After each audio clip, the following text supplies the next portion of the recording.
हे तुम्ही पाहू शकता पनवेल कर्जत लाईनचं काम कुठपर्यंत आलं आहे. आता तुम्हाला मी जवळून दाखवतो आहे. तर हे बघा, हे 1 2 3 4 असे पिलरच्या वरती एक पिलर लावलेले आहेत. प्लॅटफॉर्म नंबर 5 6 7 कडे जाण्यासाठी हा ब्रिज आहे. तर ह्या ब्रिजच्या इथून मी तुम्हाला दाखवतो. पहा, हे आहे पनवेल कर्जत लाईनचं काम. बघा, हे दिसतं आपल्याला पनवेल कर्जतचं काम.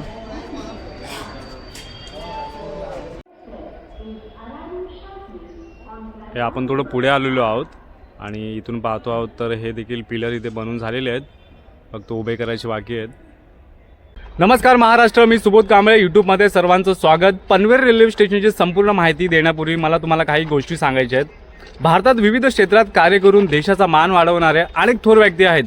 स्वातंत्र्य सैनिक महात्मा गांधी, नेताजी सुभाषचंद्र बोस, भगतसिंग, राजगुरू, सुखदेव, बाळ गंगाधर टिळक, गोपाळकृष्ण गोखले, लोकमान्य टिळक, सरदार वल्लभभाई पटेल, पंडित जवाहरलाल नेहरू, डॉक्टर बाबासाहेब आंबेडकर, लाला लजपत राय, चंद्रशेखर आझाद, राणी लक्ष्मीबाई, तात्या टोपे, वासुदेव बळवंत फडके, समाजसुधारक महात्मा फुले, सावित्रीबाई फुले, छत्रपती शिवाजी महाराज, राजश्री शाहू महाराज, स्वामी विवेकानंद, राजा राममोहन राय, शिक्षण, विज्ञान आणि संशोधनमधील doctor APJ Abdul Kalam, doctor Homi Jahangir Bhabha, CV Raman, Satyendranath Bose, Vikram Sarabhai, JC Bose, Srinivasa Ramanujan, कला, साहित्य आणि संस्कृतीमधील संत तुकाराम, संत ज्ञानेश्वर, संत नामदेव, संत एकनाथ, कुसुमाग्रज, पु ल देशपांडे, बालकवी भालचंद्र नेमाडे, राजे व योद्धे, छत्रपती शिवाजी महाराज, छत्रपती संभाजीराजे, महाराणा प्रताप, पृथ्वीराज चव्हाण, बाजीराव पेशवा, राणी दुर्गावती, अहिल्याबाई होळकर, राजकारणवर नेतृत्व डॉक्टर बाबासाहेब आंबेडकर, महात्मा गांधी, जवाहरलाल नेहरू, वल्लभभाई पटेल, इंदिरा गांधी, अटल बिहारी वाजपेयी, नरेंद्र मोदी, डॉक्टर मनमोहन सिंह, क्रीडा क्षेत्रामधील सचिन तेंडुलकर, कपिल देव, मिल्खा सिंग, PT उषा, मेरी कोम, नेहा धुपिया, शूटिंगमधील विश्वनाथन आनंद, चेसमधील. हे होते भारतातील थोर व्यक्ती. हे मला वाटतं आजच्या काळामध्ये आजचे पिढी विसरलेत मला वाटतं. तर ह्यांची माहिती मी तुम्हाला प्रत्येक व्हिडिओमध्ये देत राहील. हे आपण पाहतो आहे पिलरवरती टाकून झालेले आहेत आणि हे बघा काम कुठपर्यंत आलं आहे तुम्ही पाहू शकता.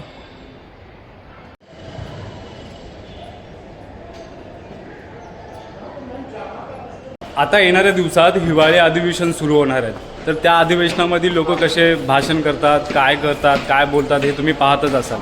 पण मी थोड्या वेळापूर्वी व्हिडिओमध्ये ज्या थोर व्यक्तींची नावं घेतली ती पनवेल रेल्वे स्टेशनला तुम्ही पाहताय. बघा पार्किंगची किती समस्या आहे. बघा कुठपर्यंत बाईक लावले आहेत, फक्त प्लॅटफॉर्मवर लावायच्या बाकी आहेत. हे बघा, तुम्हाला फक्त मी जवळच दाखवतो आहे, याच्या बाहेरचं ना दाखवतो आहे. हे बघा आतमध्ये लावायच्या फक्त बाकी आहेत. हे पहा, तुम्ही पाहताय Panvel railway station. Ticket counter आहे आणि हा आहे एक्सेलेटर. तर तिन्ही वर्किंग कंडिशनमध्ये आहेत आणि हे पाहू शकता तुम्ही पार्किंग किती आहे. बघा, प्रवासी प्रवास करून ट्रेनमधून डायरेक्ट स्टेशनवरून आल्यावर डायरेक्ट इथे बाईकवर बसणार आणि जाणार. ही काय कुठली सोय करून ठेवलेली आहे समजत नाही मला. हे बघा, हे पहा, तुम्ही पाहताय. हे बघा रेल्वेचे ह्या साईडला देखील बाईक पार्किंग केलेली आहे. तर प्रशासनाने यांच्यासाठी कुठेतरी दुसरीकडे सोय करावी. हे चुकीचं आहे. रेल्वे स्टेशनच्या बाजूलाच पार्किंग आहे, बरोबर नाही आहे. हे पहा, त्या साईडला तुम्हाला देखील मी दाखवलं. पार्किंग पाहिजे तुम्ही कसं आहे ते. खांडेश्वर रेल्वे स्टेशनला पार्किंगसाठी स्पेशल एक नवीन बिल्डिंग बांधता येईल. तशीच जर बिल्डिंग इथे देखील बांधता येईल. काय जागा कमी आहे. तर आता आपण जात आहोत सेकंड फ्लोअरला. लिफ्टने चाललो आहोत आपण. हे आता आपण सेकंड फ्लोअरला आलेलो आहोत आणि तुम्ही पाहताय सेकंड फ्लोअरला ब्रिजचं काम कुठपर्यंत आलेलं आहे तुम्ही पहा. काम इथपर्यंत दिसतं आपल्याला वर्किंग. तर हे पनवेल रेल्वे स्टेशनला जो एक्सेलेटर लावलेला आहे, 3 एक्सेलेटर लावलेले आहेत. पाहू शकता बघा, 3 एक्सेलेटर आहेत. वर्किंग कंडिशनमध्ये आहेत. चांगली गोष्ट आहे, असेच असू द्या नेहमी.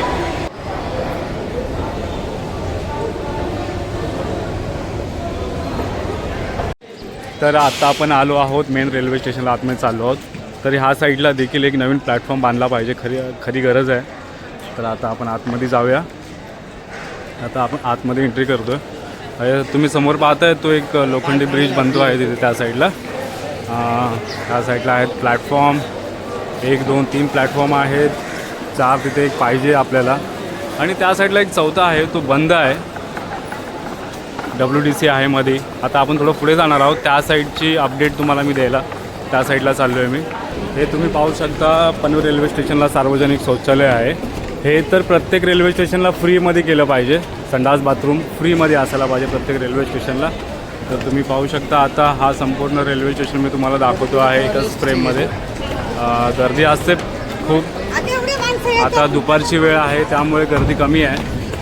तर तुम्ही पाहताय तो समोरचा ब्रिज बनतो आहे, तो ब्रिज ह्याला जॉईंट होईल आणि पुढे असा तो जॉईंट होत जाईल.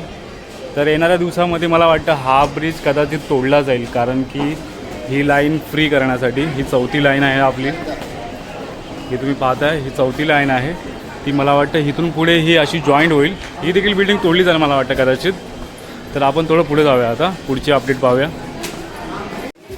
तर हे पहा, तुम्हाला मी दाखवतो पहा. हे बघा, याचं काम देखील होत आलं आहे.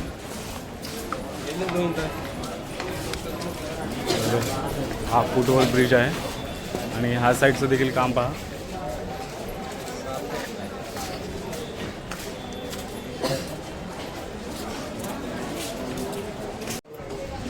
तर हे पहा, हे संपूर्ण टर्मिनस बनण्यासाठी अजून बराच वेळ लागणार आहे.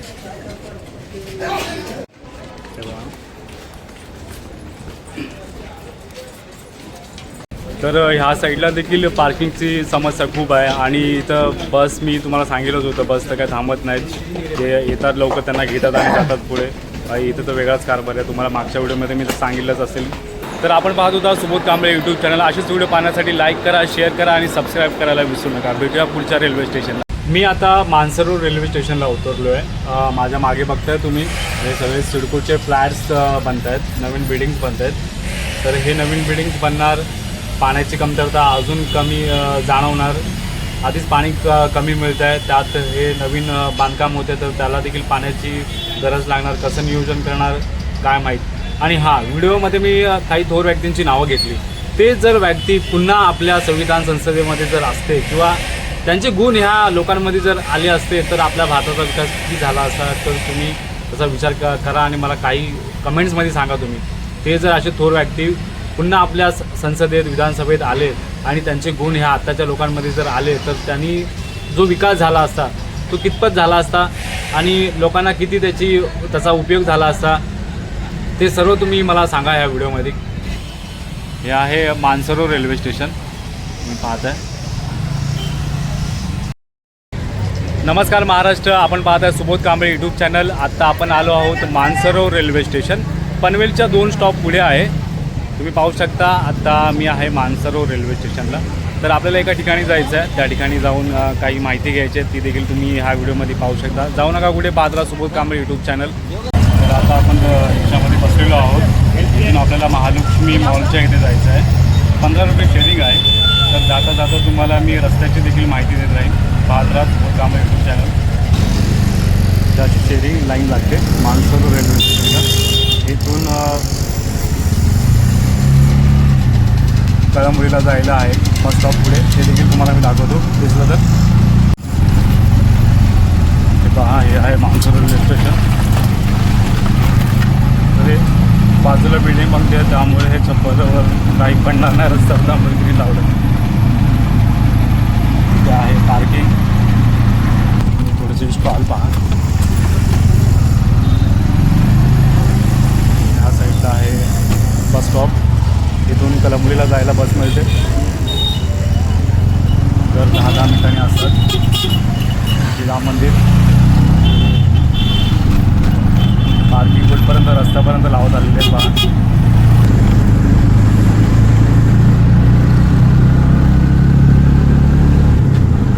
हा समोर पाहतोय डिस्टिलो कॉम्प्लेक्स आहे. हा सेक्टर 35चा चौक आहे. हनुमान डेअरी आहे पुढे समोर. मानसरोवर कॉम्प्लेक्स कामोठामधील सर्वात मोठा कॉम्प्लेक्स आहे हा. आता आपण पोचलो आहोत कामोठ्यामधील महालक्ष्मी मॉलच्या इथे. आता आपण जातो आहोत एक टूर्स अँड ट्रॅव्हल्स कंपनी आहे, त्या कंपनीला आपण भेट देणार आहोत. तर चला माझ्यासोबत. हा आहे कामोठ्यामधील महालक्ष्मी मॉल.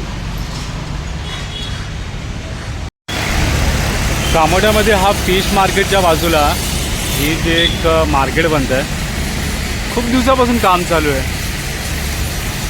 कधी लोकांसाठी चालू होईल काय माहीत. जे कोणी अधिकारी असेल त्यांनी ही चालू करावी लोकांसाठी बिल्डिंग. तर ह्या देखील बिल्डिंगचं काम चालूच आहे अजून मला वाटतं. हे बघा बाहेर भिंतीचं काम चालू आहे. तर पुढे तुम्ही पाहू शकता कामोठे महोत्सव चालू होता. आता दुपारची वेळ आहे त्यामुळे मला वाटतं बंद आहे. बघा हे आपण आता आहोत कामोठ्यामध्ये. हा बघा हा आकाश पाळणा किती उंच आहे. हा एक तिकडे पाळणा आहे. आता दुपारची वेळ आहे त्यामुळे बंद आहे मला वाटतं. आणि हे पुढे आहे बुद्धविहार, कामोठ्यातील बुद्धविहार आहे.